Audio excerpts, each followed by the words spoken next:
ત્રિકનું સ્વરૂપ પાંચમી ત્રિક અવસ્થા ત્રિક.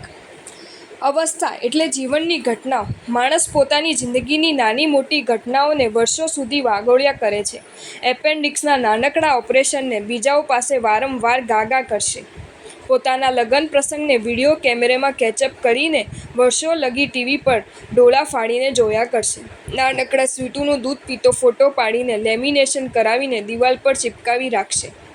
સ્વીટી કે સિલ્કી રડશે તો તેને અવાજ ટેપ કરી રાખશે. કોક સભામાં હારતોરા થયા હશે તેના ફોટા દિવસમાં 10 વાર જોયા કરશે. જુવાનીમાં પોતાના વાળ કેવા સરસ હતા અને પોતાની કાયા કેવી હેન્ડસમ હતી એની વાતો કરતાં 80 વર્ષે પણ માણસ થાકતો નથી. ક્યારેક પોતાના રૂપની ડંફાણશો મારશે તો ક્યારેક પોતાની બહાદુરીની શૂરવીરતાની ફિશિયારીઓ માર્યા કરશે. આમ માણસ પોતાની જાતને જ જોયા કરે છે, વિચાર્યા કરે છે, વર્ણવ્યા કરે છે અને ક્યારેય જગતપતિ યાદ આવતા નથી. આપણી જાતના ઘણા વિચાર કર્યા, હવે જગતપતિની અવસ્થાનો વિચાર કરવાનો છે. સ્વ અવસ્થાનો વિચાર કર્મબદ્ધનું કારણ છે, જ્યારે પરમાત્માની અવસ્થાનો વિચાર કર્મ વિચ્છેદનું કારણ છે. સ્વ અવસ્થાનો વિચાર એ આર્ત ધ્યાન છે, જ્યારે પરમાત્માની અવસ્થાનો વિચાર એ ધર્મ ધ્યાન છે.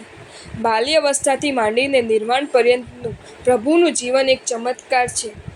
ક્યાંય જોવા સાંભળવા ન મળે એવી અચિંત્ય ઘટનાઓ પરમાત્માના જીવનમાં ઘટી છે. બાલ્યાવસ્થામાં દેવેન્દ્ર દ્વારા થયેલો જન્માભિષેક, યુવાવસ્થામાં નરેન્દ્ર દ્વારા થયેલો રાજ્યાભિષેક અને આવા શાહી ઠાઠ વચ્ચે પણ પરમાત્માનો ઉત્કૃષ્ટ કક્ષાનો ઉદાસીન ભાવ. શ્રમણ જીવનની સાધના, કૈવલ્યની પ્રાપ્તિ અને અંતે પરિનિર્વાણ વગેરે દરેક ઘટનાઓ વારંવાર વિચારવા યોગ્ય છે. પ્રભુની કઈ અવસ્થાઓ કેવી રીતે વિચારવી તે એમને અવસ્થા ત્રિક દ્વારા જાણવા મળશે. પરમાત્માના જન્મથી માંડીને નિર્વાણ સુધીની કુલ 5 અવસ્થાઓનો વિચાર આ ત્રિક દ્વારા કરવાનો છે. અષ્ટ પ્રકારી જીણ પૂજા પૂર્ણ કર્યા બાદ ભાવ પૂજા શરૂ કરતા પહેલા આ અવસ્થા ત્રિકનું ભાવન કરવાનું છે. પરમાત્માની વિવિધ અવસ્થાઓને યાદ કરવા માટે પરિકરમાં રહેલા વિવિધ ચિહ્નોનું આલંબન લેવામાં આવે છે. પિંડસ્થ અવસ્થાનો ભેદ. જન્મ, રાજ્ય, શ્રવણ. જન્મ અવસ્થા. દેવાધિદેવની પ્રતિમા ઉપર રહેલ પરિકરમાં હાથી પર બેઠેલા દેવોને તથા હાથીની સૂંઢમાં રહેલ કળશને જોઈને પરમાત્માની જન્મ અવસ્થા વિચારવી. હે પરમાત્મા, 3 જ્ઞાન સાથે આપ જ્યારે માતાના ઉદરમાં પધારો છો ત્યારે ક્ષણભર વિશ્વના જીવાત્માઓને સુખનું સંવેદન થાય છે. માતાને અનુપમ 14 મહાસ્વપ્નોનું દર્શન થાય છે. ઇન્દ્ર મહારાજાનું અચલ સિંહાસન પણ ચલાયમાન થાય છે. ઇન્દ્ર મહારાજા રત્નજડિત મોજડીને ઉતારી દઈ 7 કદમ આગળ વધીને શક્રસ્તવ વડે આપની સ્તુતિ કરે છે. તિર્યંક જાંબુક દેવતાઓ દટાયેલા પ્રાચીન નિધાનોને લાવીને રાજભંડાર છલકાવી દે છે. ગર્ભમાં રહ્યા પણ આપ વિશ્વ સ્થિતિનું અવલોકન કરતા સદા ઉદાસીન ભાવને ધારણ કરો છો. હે વિશ્વોપકારક વિભુ, જ્યારે આપ જન્મ પામો છો ત્યારે મહાસૂર્યની જેમ સર્વત્ર સુખનો પ્રકાશ રેલાવો છો. આપનો જન્મ થયાની જાણ થતાં 56 દિક્કુમારિકાઓ જન્મોત્સવ કરવા માટે દોડી આવે છે. વાયુ વિરકુવીને જન્મસ્થળની આસપાસ 1 યોજન પ્રમાણ ભૂમિ સાફ કરે છે. સુગંધી જળનો છંટકાવ કરે છે. 3 કદલી ગૃહ કેળના ઘર બનાવીને આપને તથા આપની માતાને સ્નાન કરાવીને વસ્ત્ર અલંકાર પહેરાવે છે. અરણીના કાષ્ઠ ઘસી અગ્નિ પેટાવી ચંદનનો હોમ કરી રક્ષા પોટલી બાંધે છે. મંગલ અને કૌતકાદિ કરી ભક્તિ ભીના હૈયે યથાસ્થાને પાછી ફરે છે. સ્તુતિ કુર્મ પૂર્ણ થયા બાદ ઇન્દ્ર મહારાજા સમગ્ર પરિવાર સાથે પધારે છે. પંચરૂપ કરીને હે પ્રભુ આપને મેરુ શિખર પર લઈ જાય છે. ગંગોદક, ગંધોદક, ક્ષીરોદક, તીર્થોદક મંગાવીને 1,60,00,000 કળશો વડે આપને પૂજે છે. દેવ દુંદુભીના નાદ ગદવે છે. ગીત ગાન અને નૃત્ય કરે છે. જન્માભિષેક પૂર્ણ કરીને પુનઃ માતાની પાસે આપને પધરાવે છે અને ભક્તિસભર હૃદય ઇન્દ્ર મહારાજા માતાને જણાવે છે કે પુત્ર તમારો, સ્વામી અમારો, સેવક આધાર. હે જગત જનની, હે વિશ્વ દીપકને ધરનારી, હે રત્નકુક્ષી, આ બાળક તમારો પુત્ર ભલે હોય પરંતુ અમારા સ્વામી પણ આ જ છે અને અમારા જેવા રંક સેવકોનો પરમ આધાર પણ આ જ છે. હે વિભુ, બાલ અવસ્થાથી ઇન્દ્રોના આવા સન્માન અને સત્કાર મળવા છતાંય આપના અંતરને અભિમાનનો લેશ પણ સ્પર્શ થઈ શકતો નથી. ધન્ય છે આપના શૈશવને, ધન્ય છે આપના અનાસક્ત ભાવને, ધન્ય છે આપને, ધન્ય છે આપની જનેતાને. જન્માદિ પાંચેય અવસ્થાઓને ભાવવા માટે અરિહંત વંદનાવળીના છૂટેલા શ્લોકો યથાસ્થાને મૂક્યા છે, જે કંઠસ્થ કરી લેવા. જન્મ અવસ્થાના શ્લોકો. મંદિર છો મુક્તિ જણા.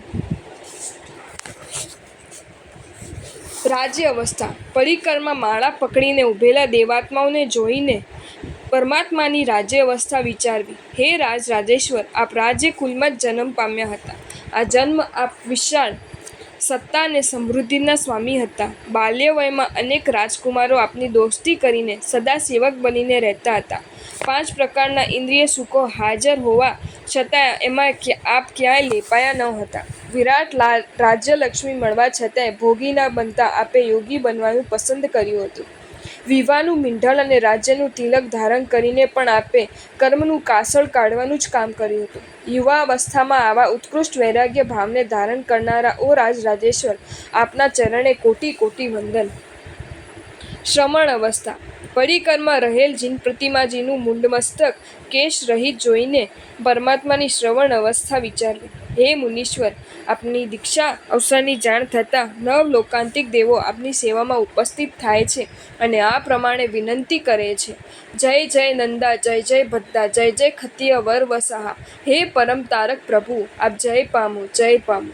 હે ક્ષત્રિયોમાં શ્રેષ્ઠ ઋષભ સમાન પ્રભુ, આપ જય પામો, જય પામો. હે 3 લોકના નાથ, આપ બોધ પામો, આપ સંયમ ધર્મને સ્વીકારો. કર્મ ખપાવી કેવલ જ્ઞાનને પ્રાપ્ત કરો અને સકલ જગતના જીવોનું હિત કરનારા ધર્મતીર્થની સ્થાપના કરો. હે પ્રભુ, વશીદાન દ્વારા જગતનું દ્રવ્ય દારિદ્ર્ય દૂર કરીને આપ સંયમ માર્ગે પ્રયાણ કરો છો, ત્યારે ઇન્દ્રાદિક દેવો દીક્ષાભિષેક મહોત્સવ ઉજવવા દોડી આવે છે. વિરાટ પાલખીમાં આપને બેસાડી પોતાના ખભે ઉચકીને જ્ઞાત ખંડાદી ઉદ્યાનોમાં લઈ આવે છે. હે વિભુ, આપ ત્યારવે સર્વ અલંકારોનો ત્યાગ કરી પંચમુષ્ટિ લોષ્ટ કરી સર્વ વિરતી ધર્મને સ્વીકારો છો. તે જ ઘડીએ નમો સિદ્ધાનમ પદનો ઉચ્ચાર કરતાં જ આપ ચોથું મન પર્યવગાન સંપ્રાપ્ત કરો છો. શ્રમણ જીવન સ્વીકારીને ઘોર ઉપસર્ગો પરિસહોને સહન કરીને અંતે આપ કેવલ જ્ઞાનને પ્રાપ્ત કરો છો. પદસ્થ અવસ્થા. પરિકરમાં ઉપરના ભાગમાં રહેલી કલ્પવૃક્ષની પાંદડીઓ તેમજ અષ્ટપ્રાતિહાર્યના ચિહ્નો જોઈને પરમાત્માની પદસ્થ અવસ્થા વિચારવી. હે યોગીશ્વર, આપને કેવલ જ્ઞાનની પ્રાપ્તિ થતાં જ ઇન્દ્રાદિ દેવ દોડી આવે છે. રજત, સોના અને મણિરત્નોથી યુક્ત એવા 3 ગઢવાળા સંવત્સરની રચના કરે છે. વચ્ચે અશોક વૃક્ષને સ્થાપે છે. ચારેકોર 3 છત્ર લટકાવે છે. દેવદુંદુભીના નાદ ગજાવે છે. પુષ્પવૃષ્ટિ કરે છે. ચારે દિશામાં સિંહાસન સ્થાપિત કરે છે. ઇન્દ્રધ્વજ અને ધર્મચક્રની સ્થાપના કરે છે. 9 સુવર્ણ કમળ પર પગ સ્થાપિત કરતા આપ સંવત્સરમાં પધારીને માળકોષાદી રાગમાં દેશના દેવાનો પ્રારંભ કરો છો. દેવતાઓ તે સમયે વાંસળીઓ વડે પાર્શ્વ સંગીત વગાડે છે. આપની દેશનાનું અમૃતપાન કરતા હજારો નર નારીઓના હૃદયમળ ધોવાઈ જાય છે. બીજ બુદ્ધિના ધણી ગણાતા ગંધર્વ ભગવંતના આત્માઓ દેશનાથી પ્રતિબોધ પામી પ્રવ્રજ્યા સ્વીકારે છે. ત્રિપદીને પ્રાપ્ત કરી દ્વાદશ આંગીની રચના કરે છે. ગણધરોના મસ્તકે વાસ નિક્ષેપ કરીને આપ ચતુર્વીર સંઘની સ્થાપના કરો છો. અનંત ઉપકારોની હેલી વરસાવનારા હે વિભુ, આપના પાદકમલમાં અમારી કોટી કોટી વંદના. રૂપાતીત અવસ્થા. પરિકરમાં કૌસગ મુદ્રામાં ઊભેલી 2 જીન પ્રતિમાઓને જોઈ પરમાત્માની સિદ્ધ અવસ્થા વિચારવી. હે પરમાત્મન, જગત પર ઉપકાર કરતા જ્યારે આપનું આયુષ્ય કર્મક્ષીણ થવા આવે છે, ત્યારે આપ શૈલિશીકરણ કરી સર્વ કર્મોને ખપાવી શાશ્વત સુખ અર્પતી સિદ્ધ ગતિને પ્રાપ્ત કરો છો. સાદી અનંતકાલ પર્યંત અક્ષય સુખોમાં મહાલતા સ્વભાવમાં રમણ કરતા આપ આખાય વિશ્વને નિહાળો છો. નમસ્કાર હો આપને એ નિષ્કલંક સિદ્ધ સ્વરૂપને. જો તમને આ વિડીયો ગમ્યો હોય તો આ વિડીયોને લાઈક કરો અને મારી ચેનલ જૈન ફેક્ટ્સ એન્ડ સ્ટોરીઝને સબસ્ક્રાઈબ કરો. ધન્યવાદ.